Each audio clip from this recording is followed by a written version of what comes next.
Stephen Kinnock. Thank you, Madam Deputy Speaker. On the 21st of January, residents living in Skewen, in my Aberavon constituency, had their lives turned upside down. Unbeknown to them, a blockage in a disused mine works was preventing water from draining away. Thousands of gallons of water had therefore accumulated underground, creating the liquid equivalent of a ticking time bomb, which finally exploded on the 21st, causing a blowout from the mine shaft. The force of the water was so great that not only did it punch through the cap that had sealed the mine for over 100 years, it also erupted through the road above. The torrent of water and sludge then cascaded through Goshen Park, through Drumeye Road and the Highlands, through Sunnyland Crescent, before settling in Sunnyland, Jubilee Crescent, Duneville Road and the bottom of Courty Clafty. Residents, including a nearby care home, were evacuated as the mine waters continued to rise. The sheer terrifying force of the water was breaking down walls, displacing cookers, fridges and furniture, shattering glass and destroying belongings. It left a trail of destruction in its wake. Miraculously, nobody was physically injured, but make no mistake, the traumatic, emotional aftershocks of this will be felt forever in this tight-knit community. But before I make any further comment about the impact of this horrific incident and how the UK government and the Coal Authority must respond, I'd like to place on record my thanks to the emergency services and to all the agencies that responded to the incident and helped residents. The local councillor, Mike Harvey, has also been a rock for his residents, standing by them from the outset. Neath Talbot that Council's response has also been rapid and effective. They've continued to support residents, helping them to find temporary accommodation, administering the Welsh Government's financial assistance, facilitating council tax exemptions, providing support for pursuing insurance claims and organising generators and dehumidifiers for residents without insurance to dry out their homes. I'd also like to thank Skewen Salvation Army for the wonderful work they've done to support and help the victims. They were on site with their emergency vehicle within hours, they opened their hall for donations, and they've also set up a fundraising page and raised thousands of pounds to help residents. Residents are particularly grateful to Bryony Powell, the volunteer coordinator, Emma Jones, the local area coordinator, and Captain Joe Walters, who so quickly mobilised the relief effort. We are fiercely proud of our legendary community spirit in Aberavon, and we've certainly seen it in Skewen, and it has certainly been needed. Of the 144 properties affected, 59 were flooded internally and 17 externally. Over 50 households that have needed to find a temporary accommodation. For each one of those properties, their owners are facing every homeowner's worst nightmare, and they're facing it in the midst of a global pandemic. Having visited the site a number of times, I've seen for myself the sheer scale of the destruction that's been caused. And I can tell the House now the resident stories have not got any less heartbreaking. Mr. Godden and his son work in the ambulance service, and Mrs. Godden is a nurse. The last 12 months on the front line of the battle against this pandemic have been hugely challenging for them, and now this has happened. Their home is devastated. There's not much left. Their caravan and the vehicle they were unable to move have both been written off, but they still have to pay off the lease of the car. To add insult to injury, they've been told by the insurance company that because they can't claim against the Coal Authority, they're considered to be at fault for the damage the water has caused to their caravan. This is nothing short of a scandal. Emma Jones was at work when it happened. Her 15-year-old twins were at home studying when the water engulfed their home. They were rescued through waist-deep water by firefighters. The ordeal of what unfolded that day has left her daughter suffering from nightmares, seeing images in her mind's eye of her family and her friends face down in the water. Ria Evans grew up in her home on Duneville Road. Her mother lived there, and so did her grandmother. The home holds great sentimental value to her. It was full of loving memories and treasured belongings, which have all been destroyed. Ria has yet to find long-term accommodation, and she's desperate to find somewhere to settle so she can get a bit of stability and stop living out of a suitcase.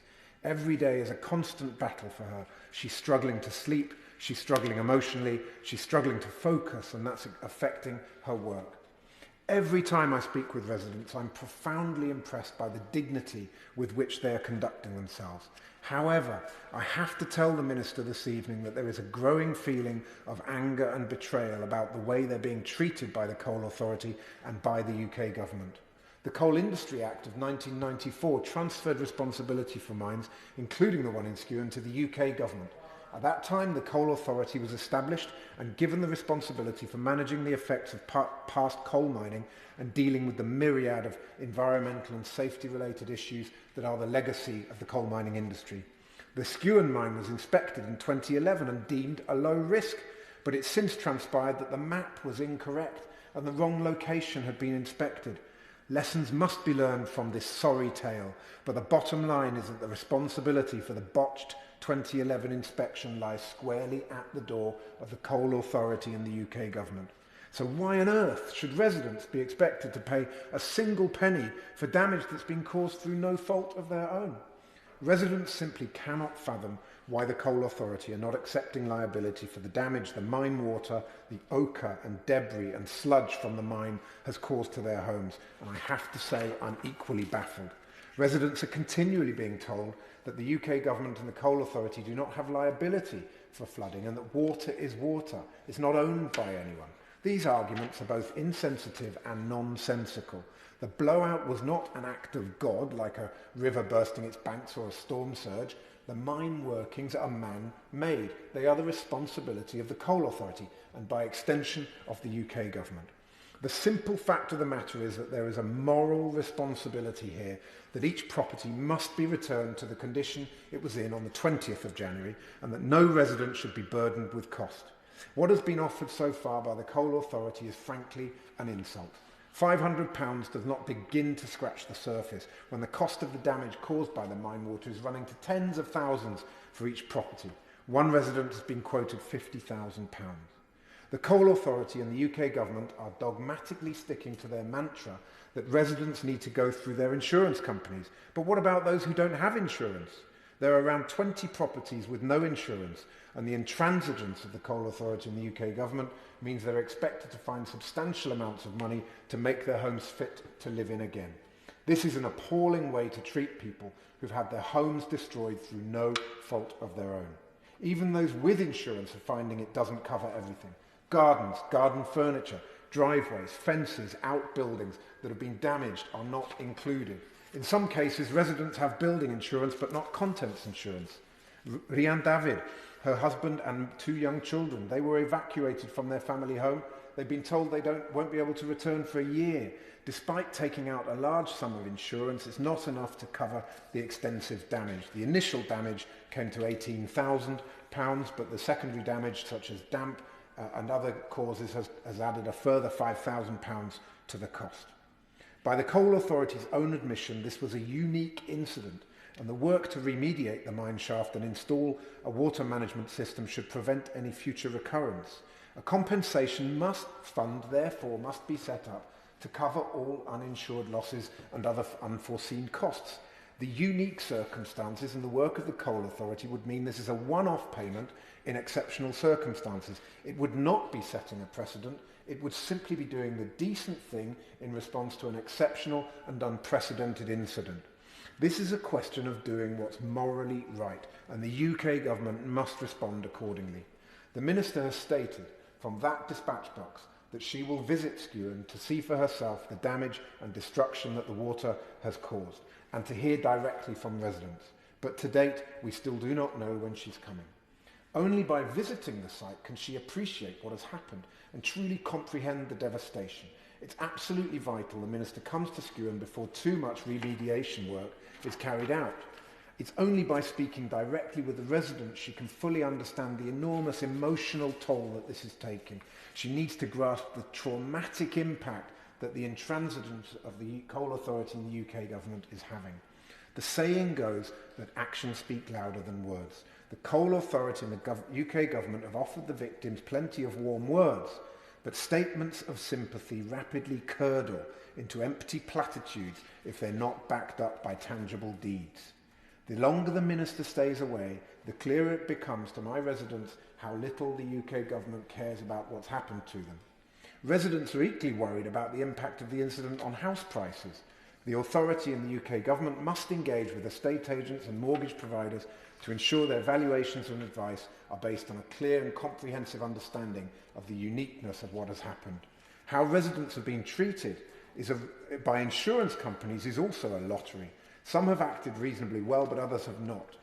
Residents have had real problems with insurance companies increasing premiums, quotes which saw their premium double after the incident. Their annual payment jumped from £341 to £1,389 and a £10,000 excess. Others have been told they can't claim off the Coal Authority, so they couldn't make a no-fault claim. This is a scandalous way to treat people. Residents should not be punished financially as a direct result of a blowout through no fault of their own. The Coal Authority has promised to provide an information pack which will provide estate agents with reassuring details about the unusual nature of what's happened and details of the new water management system. But this is taking far too long. Residents need that information pack urgently. The longer it takes for them to receive it, the more stress is caused and the more cost is incurred. The UK government and the Coal Authority must also step up their efforts with insurers. They cannot be allowed to get away with this behaviour. It's imperative the UK government makes clear to all relevant insurance companies they must not add a single penny to the premiums of those who have been impacted by this incident, and that all claims should be treated as no fault. Madam Deputy Speaker, the people of Skewen are strong and they are resilient. They will not take this lying down. And to quote Dylan Thomas, they will not go gentle into that good night. I am therefore giving the Minister fair warning this evening that the Coal Authority and the UK government have awoken a sleeping dragon.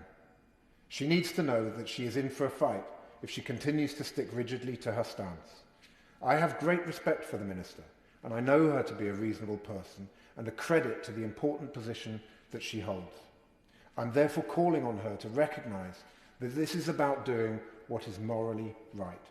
It is time for the UK government to step up and create a compensation fund to cover uninsured losses and to help those who have lost so much through absolutely no fault of their own. Thank you. Minister Anne-Marie Trevelyan. Thank you, Madam Deputy Speaker. And I'd like to thank the Honourable Member for Abraham for his campaigning on this issue, which I recognise is a very serious one indeed for the residents of Skewen.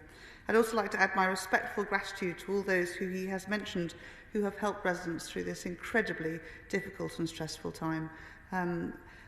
Some years ago now, when Morpeth, just outside my constituency, was flooded, it was extraordinary to see the commitment, the continued commitment of those amongst those affected who just quietly continue to support them and make sure that families got back on their feet. So I absolutely understand that. I just want to put on record my thanks to them as well, because I know just how difficult that can be. Madam Deputy Speaker, I'd like to provide you with a little background, if I may, on the important work that the Coal Authority undertakes, which I do feel is relevant to the Honourable Member's very important constituency situation. The coalfield areas of Wales, England and Scotland cover some 26,000 square kilometres, or 11% of the surface area of our country. Since the start of the Industrial Revolution, human settlement has followed natural resource availability, industry and employment, and the coalfields are consequently some of the most densely populated parts of the UK.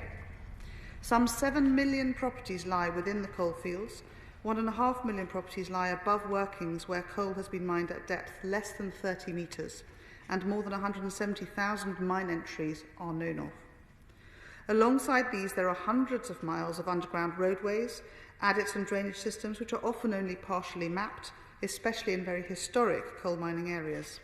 In South Wales, 52% of the population live on the coalfield, and the vast majority will, fortunately, never have any issues that they have to experience.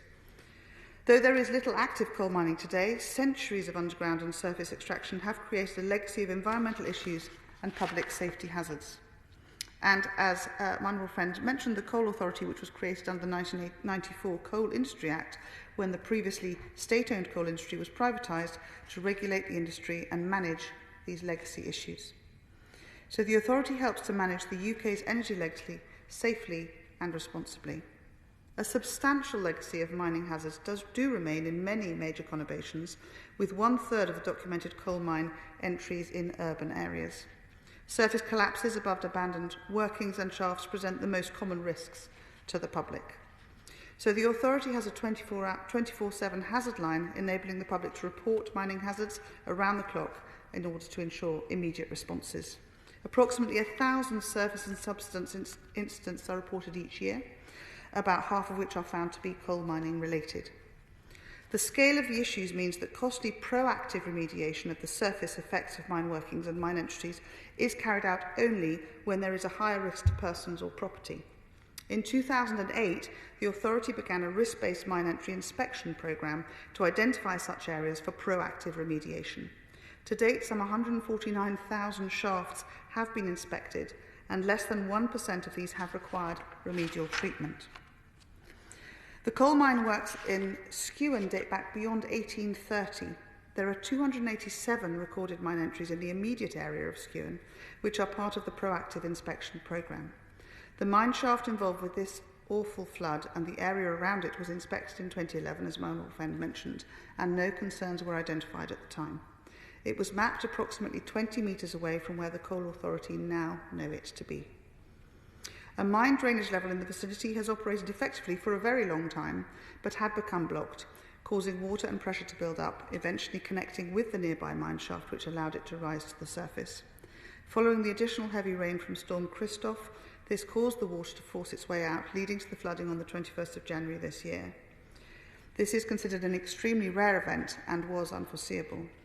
Since then, the Coal Authority have worked fast with local partners and continue to provide a blended package of support to the community, including developing a solution to reduce the risk of this ever happening again, cleaning up of the aftermath of the flood and practical help for residents affected, including, to date, increasing the maximum payments for each household for outside restoration to £500.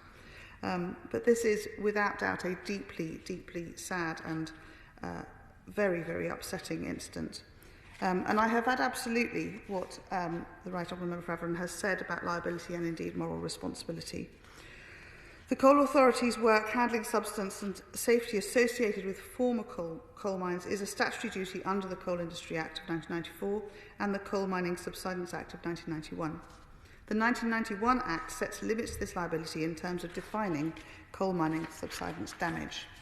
Flooding, such as that in Skewen, does not fall as part of these duties, and that is because flooding, whether the water comes from a river, stream, the sea, groundwater or a mine, is dealt with in the main through insurance.